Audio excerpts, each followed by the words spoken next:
யாழ் நூலகத்தின் அபிவிருத்திக்கு 100 மில்லியன் ரூபாய் ஒதுக்கீடு. ஜனாதிபதி அனுர தெரிவிப்பு. அதிகரித்து வரும் வெப்பநிலை, மக்களை விழிப்புடன் இருக்குமாறு அறிவிப்பு. அதானியை சாடிய ஜனாதிபதி அனுர. கர்நாடக இசைக்கலைஞர் அருந்ததி ஸ்ரீரங்கநாதன் காலமானார். வியட்நாமில் இடம்பெறவுள்ள உலக தமிழர் மாநாடு. தேர்தலுக்காக ஒரு நூலகம் எரிக்கப்பட்ட கரைபடிந்த வரலாறு யாழ்ப்பாணத்தில் எழுதப்பட்டுள்ளது. இதற்கு நாம் நியாயம் வழங்க வேண்டும். தமிழ் மக்களுக்கும் நூலகத்துக்கும் இடையில் நெருங்கிய தொடர்பு உண்டு. பாதணிகளை கழற்றி வைத்துவிட்டு தான் தமிழர்கள் நூலகத்திற்குள் செல்வார்கள். ஆகவே யாழ் நூலகத்தின் அபிவிருத்திக்கு 100 மில்லியன் ரூபாவை ஒதுக்கியுள்ளேன் என ஜனாதிபதியும் நிதி அமைச்சருமான அனுரகுமார திசாநாயக்க தெரிவித்துள்ளார். பாராளுமன்றத்தில் திங்கட்கிழமை தேசிய மக்கள் சக்தி அரசின் 2025ஆம் ஆண்டுக்கான கன்னி வரவு செலவு திட்டத்தை சமர்ப்பித்து உரையாற்றுகையில் யாழ் நூலகம் தொடர்பில் ஜனாதிபதி விசேடமாக சுட்டிக்காட்டினார். தேர்தலுக்காக ஒரு நூலகம் எரிக்கப்பட்ட வரலாறு எங்கும் பதிவாகவில்லை. ஆனால் யாழ்ப்பாணத்தில் தேர்தலுக்காக தமிழ் மக்கள் உயிராக நேசிக்கும் யாழ் நூலகம் எரிக்கப்பட்ட கரைபடிந்த வரலாறு பதிவு செய்யப்பட்டுள்ளது. தமிழர்கள் யாழ் மக்கள் நூலகத்துடன் நெருங்கிய தொடர்பு கொண்டவர்கள். அவர்கள் நூலகத்திற்குள் செல்லும் போது செருப்பை கலற்றி வெளியில் விட்டு செல்வது எனக்கு நன்றாக தெரியும். அந்த அளவுக்கு அவர்கள் நூல்களை நேசித்தார்கள். அவ்வாறு அந்த மக்களின் உணர்வுடன் கலந்த நூலகம் எரிக்கப்பட்டமை நாட்டிடை உலுக்கிய நிகழ்வு. இதற்கு நாம் நியாயம் வழங்க வேண்டும். யாழ்ப்பாணம் மற்றும் அயலிலுள்ள தீவுகளைச் சேர்ந்த பாடசாலை மாணவர்கள் உட்பட ஏராளமான வாசகர்கள் யாழ்ப்பாண நூலகத்தை பயன்படுத்துகின்றனர். இருப்பினும் இந்த வாசகர்களின் நலனுக்காக உட்கட்டமைப்பு போதுமான அளவு மேம்படுத்தப்படவில்லை. இந்த நூலகத்திற்கு கணனிகள் மற்றும் பிற அத்தியாவசிய வசதிகளை வழங்க இந்த வரவு செலவு திட்டத்தில் 100 மில்லியன் ரூபாய் ஒதுக்கீடு செய்ய முன்மொழிகின்றேன்.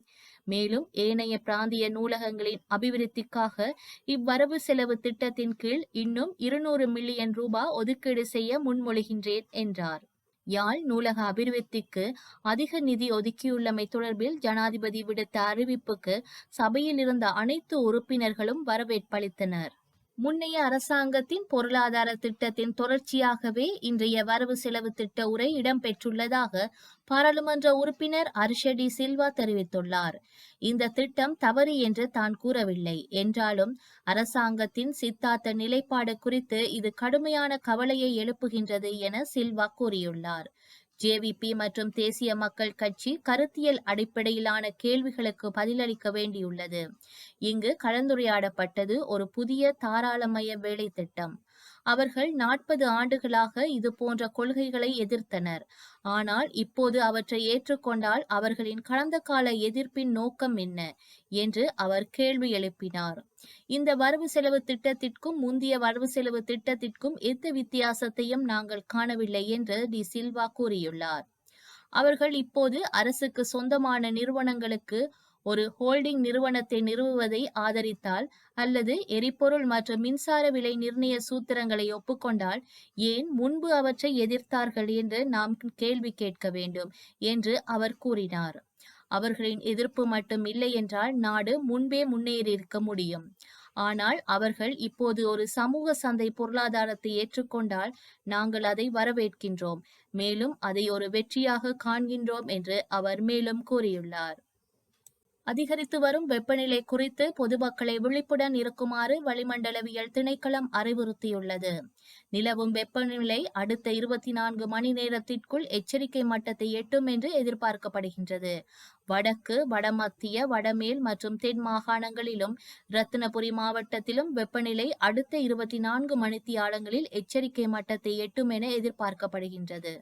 புதுப்பிக்கத்தக்க சக்தி திட்டத்திலிருந்து அதானி குழுமம் விலகியதை குறிப்பிடும் முகமாக அலகொன்றிற்கு அதானி குழுமத்தினால் மதிப்பிடப்பட்ட $0.08 ஐக்கிய அமெரிக்க டாலர்கள் நியாயமானதா என்று தனது வரவு செலவு திட்ட உரையின் போது ஜனாதிபதி அனுரகுமார திசாநாயக்க வினவினார்.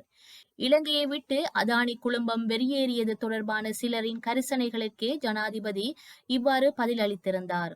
எந்த ஒரு நாடொன்றிலும் மிக குறைந்த தொகையை மதிப்பிடுபவர்களுக்கே மீள புதுப்பிக்கத்தக்க சக்தி திட்டங்களை தனது அரசாங்கம் வழங்கும் என்று ஜனாதிபதி தெரிவித்துள்ளார்.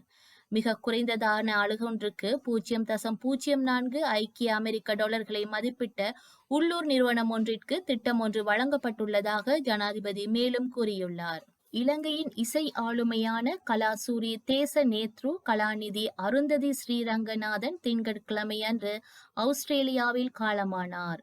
அருந்ததி ஸ்ரீரங்கநாதன் ஒரு பாடகி, சிறந்த ஒளிபரப்பாளர், வீணையாசிரியர், நடன நிகழ்ச்சிகளின் ஒழுங்கமைப்பாளர் என பல அடையாளங்களை கொண்டவர். இவர் இலங்கை ஒலிபரப்பு கூட்டுத்தாபன தமிழ் சேவையின் பணிப்பாளராகவும் கடமையாற்றியுள்ளார். கொழும்பு பல்கலைக்கழகத்தின் பல ஆண்டுகளாக தமிழ் சிங்கள மாணவர்களுக்கு தென்னிந்திய இசை, கர்நாடக சங்கீதம், நாட்டியம் முதலிய கலைகளை கற்பித்து ஆற்றல் மிகுந்த விரிவுரையாளராக வலம் வந்தவர். அதனால் இவரது பெயரிலேயே பல்கலைக்கழகத்தின் கற்புல கலை நாட்டிய சங்கீத பீடத்திற்கான கட்டிடம் ஒன்று இயங்கி வருகின்றது. அன்னாரின் மறைவு இலங்கையின் கலைத்துறையினருக்கு பெரும் அதிர்ச்சியை ஏற்படுத்தியுள்ளதோடு பலரும் இரங்கல் தெரிவித்து வருகின்றனர். 2வது உலக தமிழர் மாநாடு தமிழர்களின் பண்பாடு மற்றும் வரலாறு ஆகியவற்றுடன் நெருங்கிய தொடர்பு கொண்ட வியட்நாம் நாட்டிலுள்ள டனாங் நகரில் எதிர்வரும் 21, 22 ஆகிய திகதிகளில் நடைபெற உள்ளது என உத்தியோகபூர்வமாக அறிவிக்கப்பட்டுள்ளது. பன்னாட்டு தமிழர் நடுவம், வியட்நாம் தமிழ்ச் சங்கம், தமிழ் சாம்பர் ஆஃப் காமர்ஸ் ஆகிய தமிழ் அமைப்புகளின் ஒருங்கிணைப்புடன் வியட்நாம் உலக தமிழர் மாநாடு 2025 நடைபெற உள்ளது. இந்த 2 நாள் மாநாட்டில் விடுதலை சிறுத்தைகள் கட்சியின் தலைவரும் இந்திய மக்களவை உறுப்பினருமான தொல் திருமாவளவன், தமிழக வாழ்வுரிமை கட்சியின் தலைவரும் தமிழக சட்டமா உறுப்பினருமான வேல்முருகன், இலங்கை பிரதமரின் தனிச் செயலாளர் ஸ்ரீ பகவான் வனிதா உள்ளிட்ட பலர் சிறப்பு அதிதிகளாக பங்கு பற்றுவார்கள். மேலும் இலங்கை, இந்தியா, மலேசியா, சிங்கப்பூர், இந்தோனேஷியா உட்பட 40க்கும் மேற்பட்ட நாடுகளிலிருந்து வருகை தரும் பிரதிநிதிகள் பங்கு பெற்ற உள்ளமை குறிப்பிடத்தக்கது.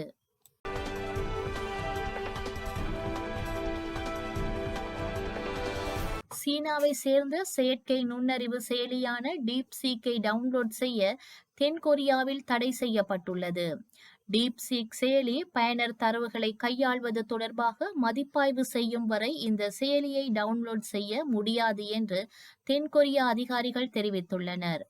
டீப்சீக்கின் R1 சாட்பாட் அதன் அசாத்திய செயல்திறன் காரணமாக உலகளவில் அதிக பயனர்களை மிக குறுகிய காலகட்டத்தில் ஈட்டியதோடு முதலீட்டாளர்கள் மற்றும் தொழில்துறையினரையும் திகப்பில் ஆழ்த்தியுள்ளது.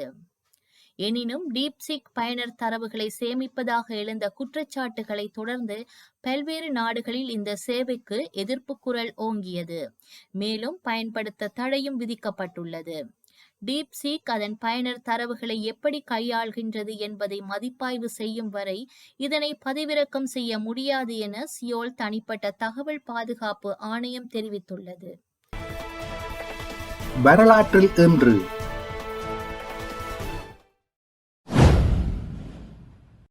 2001 இந்தோனேஷியாவில் டயாக் மதுரா மக்களிடையே இனக்கலவரம் வெடித்தது. 500 பேர் வரையில் உயிரிழந்தனர். 1,00,000 மதுரா மக்கள் இடம்பெயர்ந்தனர். 2010 விக்கிலீக்ஸ் பிராண்ட்லி மானிங் என்ற அமெரிக்க ராணுவ வீரர் கொடுத்த ரகசிய ஆவணங்களின் முதல் தொகுதியை வெளியிட்டது. 2014 ராஜீவ்காந்தி கொலை வழக்கு. முன்னாள் இந்திய பிரதமர் ராஜீவ்காந்தி படுகொலை செய்யப்பட்ட வழக்கில் முருகன், சாந்தன், பேரறிவாளன் ஆகியோருக்கு விதிக்கப்பட்ட தூக்கு தண்டனையை ஆயுள் தண்டனையாக உச்சநீதிமன்றம் குறைத்தது. 2018 ஈரானின் அசிமான் விமானம் சக்கோஸ் மலைகளில் மோதியதில் அதில் பயணம் செய்த 65 பேர் உயிரிழந்தனர். செய்திகளை உடனுக்குடன் தெரிந்து கொள்ள உடனே சப்ஸ்கிரைப் செய்து பெல் பட்டனை கிளிக் பண்ணவும். மேலதிக செய்திகளை தமிழ் தாய் இணையதளத்தில் பார்வையிடலாம்.